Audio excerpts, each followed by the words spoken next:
السلام عليكم ورحمة الله وبركاته بسم الله الرحمن الرحيم نحمده ونصلي على رسوله الكريم أما بعد. I hope each and every single one of you is doing well. Welcome back to our YouTube channel Islam Daily, and you've tuned into our Naseeha series.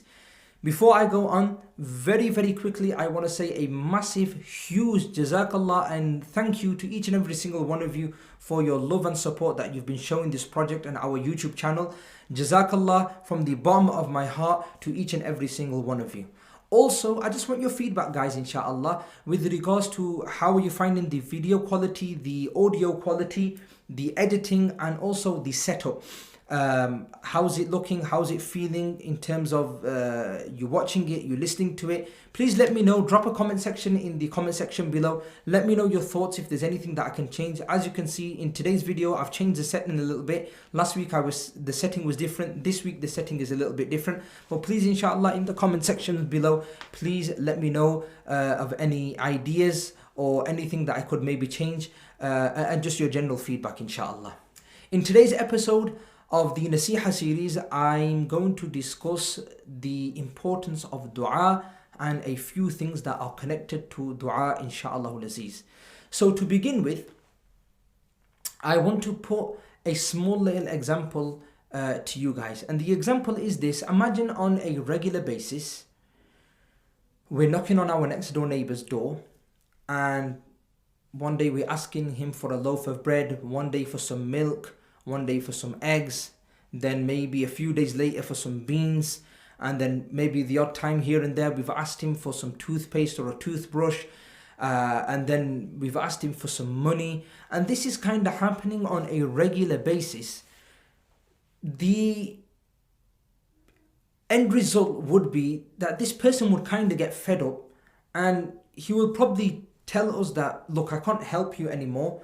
What you need to do is, you probably need, if you don't have a job, you need to find a job. And he'll probably make a few excuses, or he'll probably indicate to us that, look, I can't help you anymore. And to be honest, this is from the nature of the insan, and this is how Allah subhanahu wa ta'ala has created the human being. On the other hand, what is the situation of Allah subhanahu wa ta'ala? Rasulullah sallallahu alayhi wasallam says in a hadith, مَنْ لَمْ يَسْأَلِ اللَّهَ يَغْضَبْ عَلَيْهِ, that whosoever does not ask from Allah subhanahu wa ta'ala, يَغْضَبْ عَلَيْهِ, Allah subhanahu wa ta'ala becomes angry with that person. I.e., when we make dua to Allah subhanahu wa ta'ala, Allah himself becomes happy that we are asking from him. He wants us to ask from him. He wants us to ask from him so he can accept our du'as. On the other hand, when we do not ask from Allah subhanahu wa ta'ala, then unfortunately Allah becomes angry with us, and this is what we have been taught from the hadith of Rasulullah sallallahu alayhi wasallam. Point number 2 that I want to mention, and this is from the verses of the Holy Qur'an which are connected to dua. Allah subhanahu wa ta'ala mentions in the Qur'an, وَإِذَا سَأَلَكَ عِبَادِي عَنِّي فَإِنِّي قَرِيبٌ, that whenever my person makes dua to me, he should understand and know فَإِنِّي قَرِيبٌ, that I am close to him. And subhanallah, connecting this verse of the Holy Qur'an to another verse of the Holy Qur'an in which Allah subhanahu wa ta'ala says, وَلَقَدْ خَلَقَنَا الْإِنسَانَ وَنَعْلَمُ مَا تُوَسْوِسُ بِهِ نَفْسُهُ وَنَحْنُ أَقْرَبُ إِلَيْهِ مِنْ حَبْلِ الْوَرِيدِ. Subhanallah. Allah subhanahu wa ta'ala is saying that I created the insan, and I know the conversations that take place between the soul and the insan himself. وَنَعْلَمُ مَا تُوَسْوِسُ بِهِ نَفْسُهُ. Then Allah goes on to say, وَنَحْنُ أَقْرَبُ إِلَيْهِ مِنْ حَبْلِ الْوَرِيدِ, that I am closer to the insan than his own jugular vein. This is how close I am to the insan, that I am more closer to him than his own jugular vein, subhanallah. So in one verse, Allah is saying that when you ask from me, know that I am close. And then in this verse, He's saying, I am closer to you than your own jugular vein, subhanallah. In another verse of the Holy Qur'an, Allah subhanahu wa ta'ala says, وَقَالَ رَبُّكُمْ مُدْعُونِي أَسْتَجِبْ لَكُمْ, that the insan should know that whenever he asks from me, whenever he makes dua to me, وَقَالَ رَبُّكُمْ مُدْعُونِي أَسْتَجِبْ لَكُمْ, whenever he makes dua to me, I will accept his dua. So these are a few verses that Allah subhanahu wa ta'ala has mentioned in the Qur'an with regards to dua, there are a lot more. And these verses should be there to motivate us to make dua, inshallah. So point number 1 was an example that I gave to you guys, asking every single day, and how Allah subhanahu wa ta'ala is when we ask from Him on a regular basis. Number 2 was the verses of the Holy Qur'an to encourage us to make dua, and how close Allah subhanahu wa ta'ala is to the insan. Point number 3 is a hadith in which Rasulullah sallallahu alayhi wasallam says, لِيَسْأَلْ أَحَدُكُمْ رَبَّهُ حَاجَتَهُ, that each and every single one of you should ask Allah subhanahu wa ta'ala for his needs, كُلَّهَا, each and every single need that you have, you should ask Allah subhanahu wa ta'ala.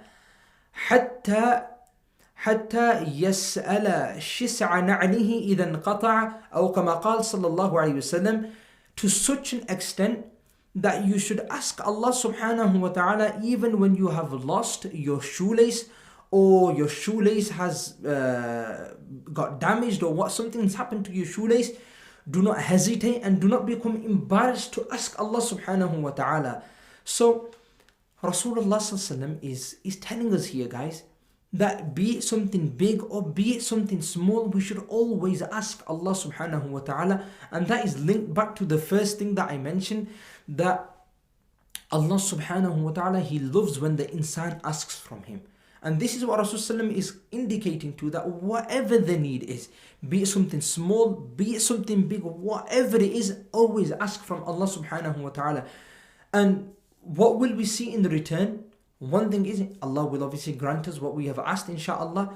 Number 2, this will help us in building a bond and a connection with Allah the Almighty subhanahu wa ta'ala. Something that we probably are struggling with, building a bond with Allah. When we ask Him for our major and big needs, and also we're asking Allah subhanahu wa ta'ala for our smaller needs, it will help us in terms of building a bond and a connection with the Almighty Allah subhanahu wa ta'ala. So that was point number 3. That whatever it is, be it big or small, in our eyes it may be big, or in our eyes it might be small, whatever the case is, we should ask Allah subhanahu wa ta'ala. That was point number 3. Point number 4 is how we can make dua, or a formula on making dua and knowing that inshallah it will be accepted. So point number 4, a formula on how we can how our du'as can be accepted. There are a few points in point number 4. So point number 1 is, we should go into dua with a positive mindset. We should never go into dua half-hearted. We should go into dua motivated that Allah subhanahu wa ta'ala is listening to me and He will accept my dua. We should never have this mentality or mindset that Allah subhanahu wa ta'ala does not listen to me and Allah subhanahu wa ta'ala does not listen to my dua. We should never have this, and we should refrain from this sort of mentality. Be optimistic and always have a positive mindset and mentality when going into making when we are going to make dua. Never ever go into your dua half-heartedly. Always go with full conviction that, oh Allah, when I make a dua, Allah is listening to me and He will definitely respond to my dua. How He will respond, this is up to Allah subhanahu wa ta'ala, but He will definitely respond to my dua. So that is one point with regards to how we can have our du'as accepted, having a positive mindset. Number 2 is Rasulullah sallallahu alaihi wasallam mentions in a hadith that if you want Allah subhanahu wa ta'ala to listen to you and to accept your du'as in your difficult times, remember Allah subhanahu wa ta'ala and make du'a to Him in your good times. The reason being is, in our difficult times, we really humble ourselves and we really open up to Allah subhanahu wa ta'ala, and we have a really strong connection with Him. And in our good times, we should have exactly the same relationship with Allah subhanahu wa ta'ala when we are making dua in our difficult times. So how we remember Allah in our tough times should be the very same way we make dua to Allah subhanahu wa ta'ala, and we remember Allah subhanahu wa ta'ala in our good times. And this has also been mentioned. This has been mentioned in the hadith of Rasulullah sallallahu alaihi wasallam. He says, "Man sarrahu an yustajib Allahu lahu inda shadaidi wal kurabi, فَلْيُكْثِرِ الدُّعَاءَ فِي الرَّخَاءِ أو كما قال صلى الله عليه وسلم." whosoever wishes that Allah subhanahu wa ta'ala accepts his dua في الشدائد والكرب, in his difficult moments and in his difficult times, what should he do? فَلْيُكْثِرِ الدُّعَاءَ فِي الرَّخَاءِ, he should make dua to Allah subhanahu wa ta'ala in his happy and in his happy moments and his good moments. So that was point number 2. In good times and bad times, always make dua to the Almighty Allah subhanahu wa ta'ala. And point number 1 was always go into dua with a positive mindset. Never go into dua half-heartedly. Always go into dua with a full heart, knowing that Allah subhanahu wa ta'ala is listening to me and He will accept my dua. Point number 3 on how we can get our du'as to be accepted by Allah subhanahu wa ta'ala is that we should really open up and have a proper conversation with Allah subhanahu wa ta'ala. And that will then kind of lead me on to point number 5, which is, do we really know how to make dua? Are we making dua in the correct manner? Are we making dua in the right manner? And the manner is that we should really open up and have a proper conversation with Allah subhanahu wa ta'ala.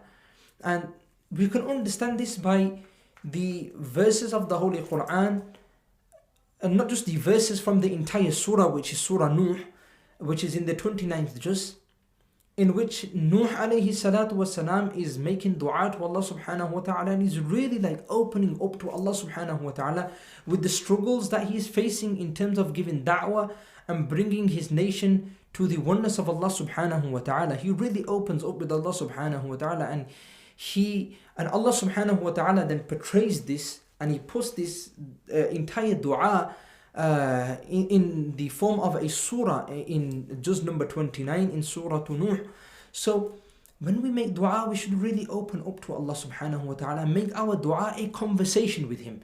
Many times when we make dua, it feels that we have fashioned a dua and we've pressed the play button and that's it, we are going. There is no physical emotion behind this dua. There is no concentration behind this dua. There is no proper bond and love and a connection behind this dua. It is just we press the play button and whatever duas we've kind of memorized, we are just saying them like a parrot. It is okay.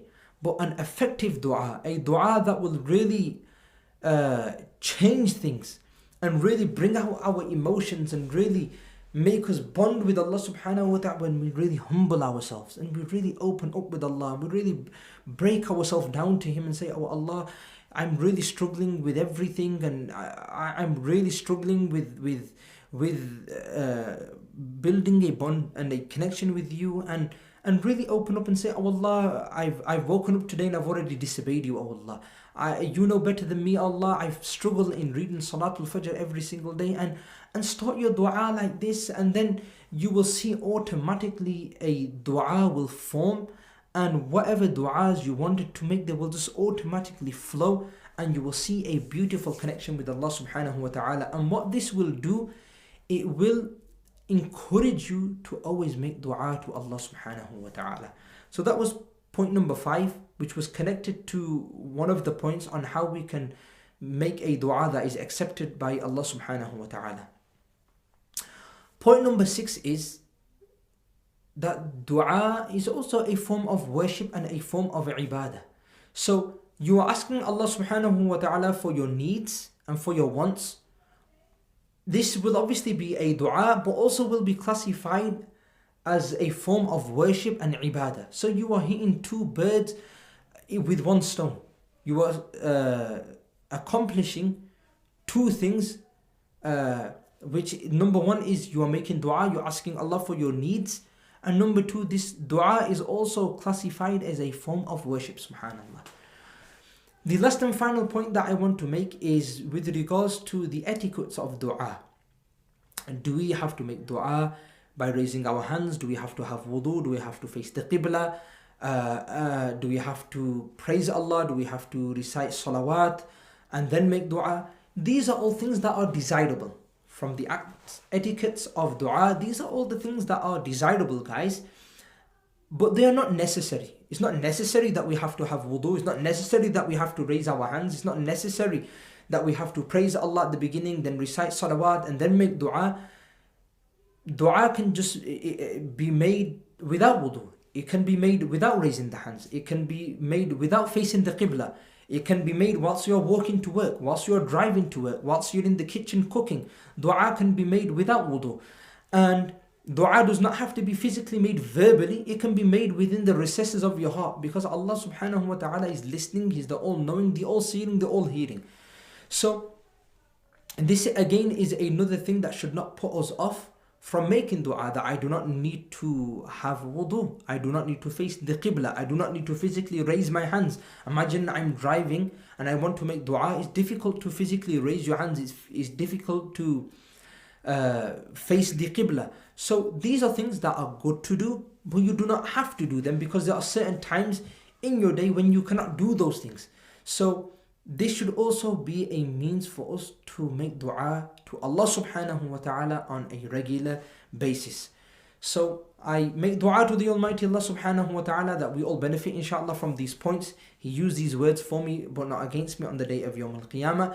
I also make dua to the Almighty Allah subhanahu wa ta'ala that He gives us the true understanding on how to make dua, and He makes us from amongst those people who are always remembering Allah subhanahu wa ta'ala and are always asking from the Almighty Allah subhanahu wa ta'ala. Please like, share and subscribe to our YouTube channel.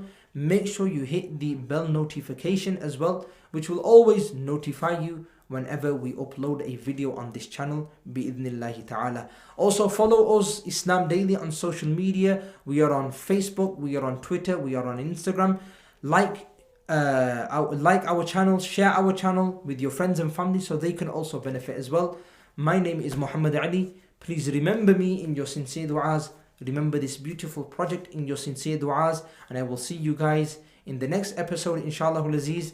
Jazakallah. Assalamu alaikum wa rahmatullahi wa barakatuh.